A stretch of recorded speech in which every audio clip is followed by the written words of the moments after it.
Top quality और consistent performance के लिए सिर्फ सिल्वर पंप। टॉप क्वालिटी और कंसिस्टेंट परफॉर्मेंस के लिए सिर्फ सिल्वर पंप, नाम याद रखना। 12 वर्षांचा स्फोट होते नांदेडमध्ये आज, आणि त्यामुळं तुमची मागणी मी माननीय देवेंद्रजी फडणवीस जी आपले जे मुख्यमंत्री आहेत त्यांच्या मान्यतेने तुमची मागणी मी मान्य करतो।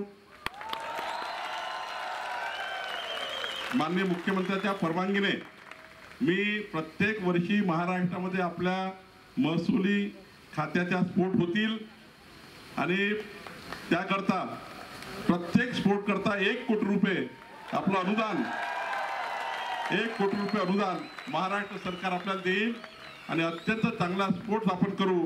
नांदेडने जे केलं आहे ते तर उत्तमच केलं आहे, यापेक्षाही अतिउत्तम पुढच्या काळामध्ये पुढचा विभाग करेल आणि आपल्या महसूलमधनं चांगले ऑलिम्पिक प्लेयर तयार होतील, आपले इंटरनॅशनल प्लेयर तयार होतील, नॅशनल प्लेयर तयार होतील, अशी भूमिका आपल्याकडे व्यक्त करतो। मंत्र्यांना माझी वेतनवाढ थांबवावी लागेल, या ठिकाणी अभियोग दाखल करावा लागेल, तुमच्यावर त्या ठिकाणी तुमचं निलंबन करावं लागेल, याकरताही आपण कटिबद्ध झालं पाहिजे। शासन आपल्या पाठीशी उभा आहे। जो अधिकारी चांगलं काम करताय ना त्या अधिकाऱ्यांना बदली करता मुंबईच्या मंत्रालयात याची गरज पडणार नाही। कोणालाही मुंबईच्या मंत्रालयामध्ये बदल्याकरता चक्रा मारायची गरज पडणार नाही। कुठलीही बाब मी आपल्याला दाव्याने सांगतो, मंत्रालयामध्ये कोणाच्याही शिफारसीने कोणाच्याही वशिल्याने कोणतीही बदली होणार नाही आहे। मेरिटवर बदली होणार आहे। जो उत्कृष्ट काम करेल त्याला चांगली पोस्ट मिळाल्याशिवाय राहणार नाही। आपण त्याची काळजी करू नका, सरकार यासाठी कटिबद्ध आहे। कोणाच्याही शिफारसीची गरज पडणार नाही। मेरिटवर त्या ठिकाणी तुमच्या प्रमोशन ट्रान्सफर होणार आहे। त्यामुळे खऱ्या अर्थाने माझा निरोप या महसूल प्रशासनामध्ये गेला पाहिजे। काही त्याची काळजी करू नका।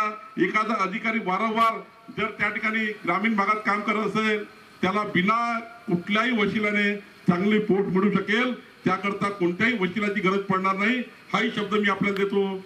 आणि कुठलाही भ्रष्टाचार हा कोणत्याही बदलीच्या ट्रान्सफरच्या प्रमोशनच्या काळात होणार नाही, याची काळजी मी पूर्ण घेणार आहे।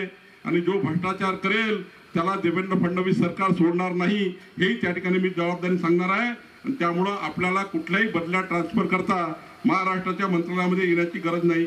मी या ठिकाणी क्षेत्रीय कार्यालयाचा आकृती बंद असेल तो मी पूर्ण करेल, ज्या ज्या काही बाबी असेल त्या पूर्ण।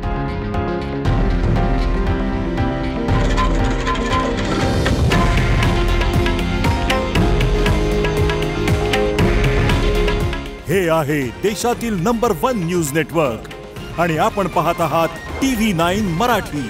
काळजी तुमची, हित महाराष्ट्राचं।